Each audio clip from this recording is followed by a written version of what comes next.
If at first you don't succeed, try again. While 2014's Lords of the Fallen was one of the earliest to take a stab at recreating From Software's Lightning in a Bottle, it didn't quite hit that high mark. Nearly a decade and about 1 million Souls-like copycats later, there's perhaps no better time for its follow-up to take a second swipe. And thankfully, this new Lords of the Fallen confidently lands its strike. Its dual world is absolutely awesome to explore.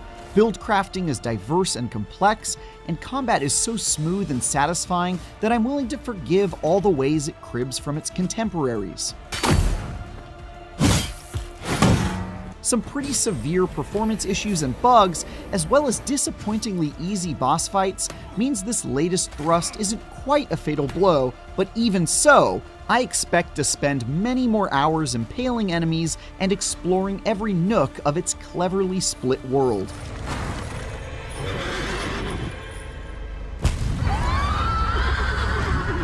Lords of the Fallen is yet another action RPG Souls-like, complete with an unsettling fantasy setting, other players invading your game, and of course, lots of dying.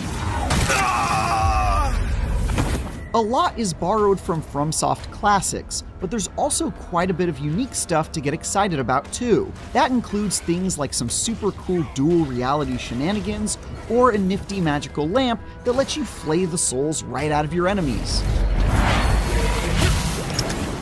Those who played the original Lords of the Fallen will definitely hear NPCs talk about some familiar setting lore. The time of Adir's righteous return is nigh. Or see really cool and recognizable sights like this giant outstretched hand of a fallen god in the distance. But this is essentially a reboot rather than a sequel. The fresh story it tells using refurbished bits is much better than its predecessor too, with a world that feels much more fleshed out. There's some interesting characters here and there, and some cool lore as you meet various factions that you can side with or work against. You know full well the agony Gerlinda can inflict on you. Even if that stuff sometimes feels buried under a mountain of generic dark fantasy gobbledygook.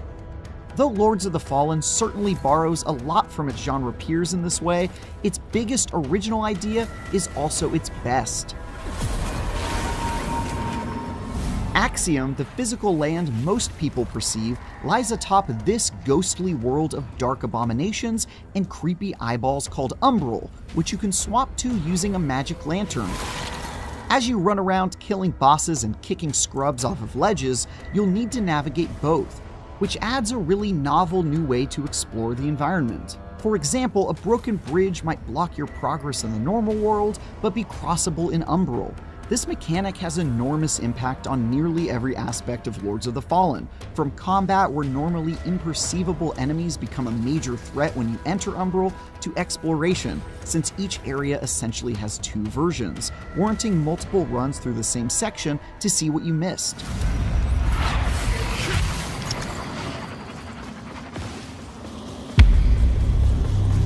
It's a shame, though, that Lords of the Fallen doesn't quite seem capable of supporting its cross-dimensional ambitions from a technical standpoint, as it suffers from some pretty serious performance issues. Even with my GeForce RTX 4090 GPU and Ryzen 9 7950X 3D CPU, I encountered stuttering and dropped frames on a regular basis, especially after prolonged sessions, and those problems were shared in some form or another by everyone I played with.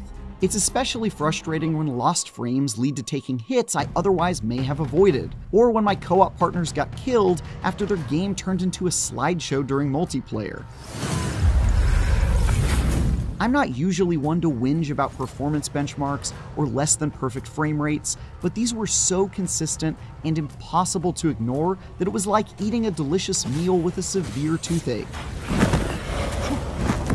Thankfully, Lords of the Fallen's otherwise lovely areas are still a ton of fun to explore when its frame rate manages to behave, from the fiery ashes of the city of Calrath to the treacherous steps of a monastery in the mountains. Level design is some of the best of the genre in recent memory, with interesting and often breathtaking environments, tons of secrets to discover, and loads of unique enemies to fight, introduced one at a time via mini-boss fights throughout the roughly 40-hour campaign. Taking down armies of wretched skeletal abominations is a lively whirlwind of blades and flails being swung and parried, making it play more smoothly than the vast majority of its peers, even if that dance feels extremely conventional at this point. You can be a brawny bruiser wielding the all-reliable sword and board, this quick and precise Bloodborne dude, or a variety of ranged magic users with cool but by-the-numbers abilities like covering levels in fire and lava or blessing you and your allies with health regenerating effects. It's also great that many of the areas you'll fight your way through are legitimately challenging, often filled with elite enemies who swarm you with devastating attacks in claustrophobic environments that have numerous ways to get yourself killed. Really, the only issue is that enemies are as dumb as a bag of hair, which isn't exactly a unique problem in the genre, but it's always amusing to see these morons try to figure out how to navigate the world's geometry, only to stand in place as you stab them repeatedly. Not content with just being awesome for exploration, your magical lamp and its relationship to the parallel Umbral realm is also quite useful in combat, primarily because you can use its soul flay ability to rip out an enemy's soul, stopping them in their tracks and providing ample time to dish out damage. Also, some enemies will have supernatural resistance that makes them nigh invincible, the only remedy being using your lamp to cast light on nearby hidden eyeballs to strip them of that protection. Finding ways to play with the dual reality swapping during combat really drives home just how dope that mechanic is.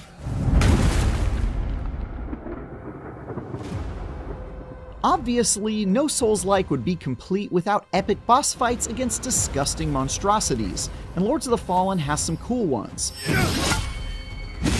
Unfortunately, unlike the levels preceding them, they're not very challenging at all. Every boss comes at you with slow and telegraphed moves, surprisingly reasonable health bars, and plenty of breaks in the action to heal up thanks to the simple AI, making death a pretty rare occurrence against them.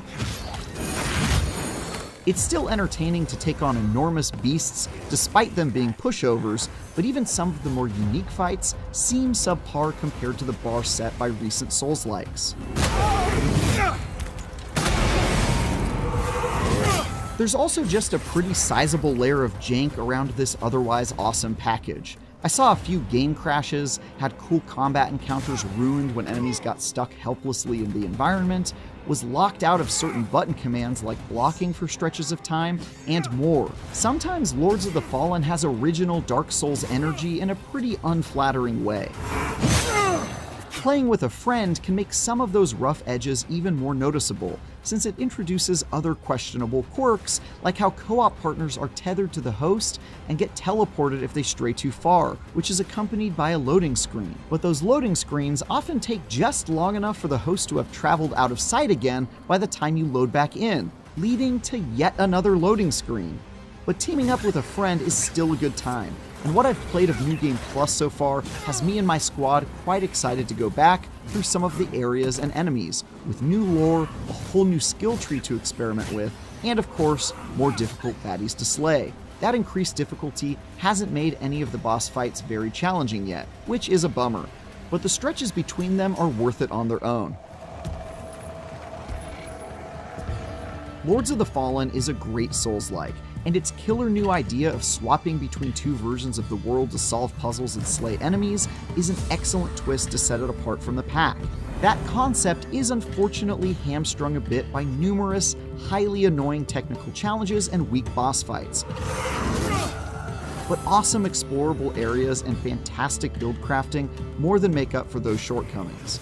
If, like me, you're a sucker for a quality action RPG, even amid a clear overabundance of them, then this reboot is well worth your time. For more, check out our reviews of Forza Motorsport and Assassin's Creed Mirage. And for everything else, stick with